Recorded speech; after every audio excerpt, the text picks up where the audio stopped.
IT Confidential, Pilot by C.D. Rahm, Act 1. Interior, Star Fastener, Magnolia Conference Room. Keith Hunter, 26, a heavyset consultant, is addressing an assembled group of disheveled, long-time employees. He stands in front of a projection screen that shows two-pack migration project, tracking, utilization, prioritization, allocation, and change orders. So, to get our discussion started, I've drawn out the as-is feeds between Tupac and the existing systems. Silence. He slides copies of the document to the employees. One employee is busy picking his nose. Another is watching a video on his phone, chuckling. What the hell is this? Crumples document into a ball and throws it at Keith. Okay, so what I'd like to first go over are the data flows and file layouts. You'll never kill Tupac.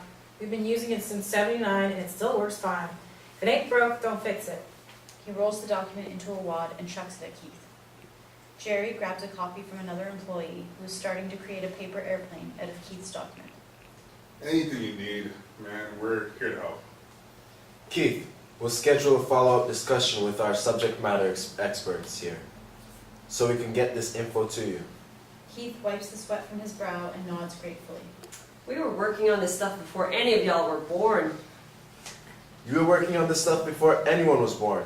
The manual was probably written on a scroll with the wax seal.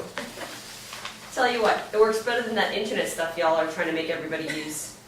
Give it a try. We'll help you make the switch. You'll get moved from 8-track to the iPod. Know what I mean? My car has an 8-track player. Think I'll stick with it. Do you have to crank start this car? Nope, converted it to 12 volt. Interior, hallway, later. The Convolucia consultants got in today. Did you get a mug? Not yet. Primary focus is avoiding Debra this morning. Actually, every morning and afternoon. Jerry walks up, wearing sunglasses, points to them and grins. Is she back wearing the shades again? Yep, Ray-Bans. To prevent headaches, right? Yeah, the ones caused by the gallon of soda she puts away every afternoon. That and the meds she's on. Interior, Debra's office, a little later. Bob, Bill, Phil, and Donna are shifting uncomfortably in their seats while Debra, 32, a smartly dressed manager wearing Ray-Ban sunglasses, lectures them. We're operating on a new paradigm. Our processes will be aligned, documented, and executed to support this business. Whatever they want, we deliver. Our mission is to delight customers with crisp service delivery. Bob nudges Bill, who is nodding off. We'll work together and make it happen. First, we need to work on getting here on time. According to the badge report, Bob, you swiped in at 8:02 and 8:03 this week. How are we going to deliver on expectations when we're not even here? Yep, gotta do better for sure. I'm thinking of moving across the street. I ain't. We'll be scheduling one-on-ones to review badge swipe times with the team. We're looking forward to the opportunity to improve our attendance velocities. My wife used that for our flight to Arkansas. That's Travelocity, Bill. All right. That internet is some tricky stuff. Someday it takes 3 tries to dial in. Probably time to upgrade Netscape. No one corrects him. They let it go. Up. I'm sending you and Phil to TF Industries for a couple of days to see how they've implemented Convolucia and to bring back key learnings and best practices.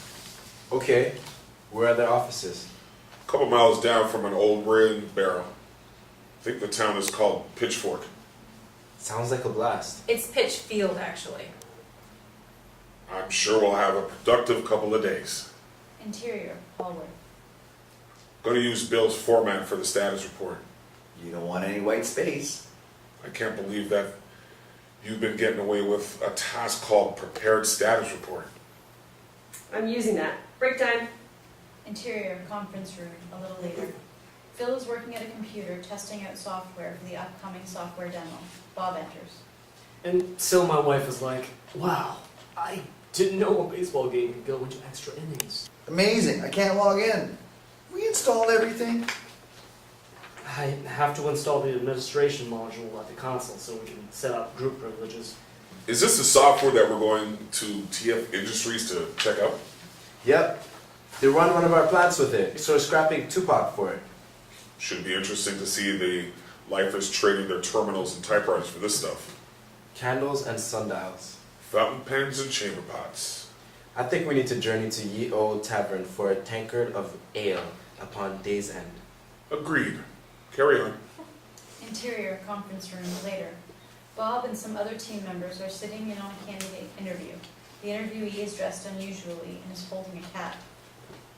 I hope you don't mind that I brought my cat. We all mind a great deal. What's the cat's name? General Whiskers. He's quite smart. Is he the cat on your sweater? Yes, my grandmother knitted it for me. Fantastic. So let's get to it. In your current position, you're maintaining programs for the city of Crumple. Why are you looking to leave? I mean, not the general career goal. I'm looking for a shorter commute, Oh, yo, I can relate. so I can have more time to finish my robot. Her operating system is Linux, I'll have you know. Terrific. We're a Linux shop, or at least we're heading there. No robots though. We have a new printer. Guess that's close enough. A couple of our team members might be part robot. Now that I think of it, I assume the general's all cat. Absolutely. Fantastic. Anyone have any questions? Bob? So many questions, but unfortunately, I've got another meeting to run off to. Good luck with your Robotron. Interviewee grins and raises the general's paw to wave goodbye. Interior of Bob's car. Bob and Phil drive down a partially paved road past what appears to be a turkey farm, arriving at the front lot of TF Industries. Here we are. Did we make a wrong turn into a Cracker Barrel? I think it was a package deal. Our CEO wanted to be a farmer or a rancher. Exterior, TF Industries. Bob and Phil walk up to the entrance. A dog is sleeping on the porch. A camo-shirted guy opens up the front door, spits a huge wad of tobacco off the porch, wipes his face, and extends for a handshake. How y'all doing? Bob and Phil? I'm Jake. That's us. Howdy. Interior, TF Industries, office. Now I'll get Darla in here just to top you all with security badge. Is that an IBM Selectric? Sure is, honey. While it's warming up, let's get y'all some coffee. Interior, TF Industries, warehouse. Jake leads Bob and Phil through their warehouse to show them how Convolutia is working. As they round the corner, they spot an employee snoozing on a conveyor belt. Hey, Bubba! Why don't you fire up this line and show these gentlemen how we move mortars out? All right, boss. Bubba rolls off the conveyor belt and shuffles over to a table with a computer on it. He pulls a can of Skoal out of his pocket, sits down, and clicks a few times. The conveyor starts moving. We'll take you all up to the other side to show you how we're set up. Interior, warehouse. While Jake is showing them a shrink wrapping machine, a cat passes them by on the conveyor belt. Got a cat there. On the belt. That's Bill. He takes care of the mice for us. The rest of the time he's asleep. Interior, TF Industries, server room. Jake, Bob, and Phil are walking through the server racks.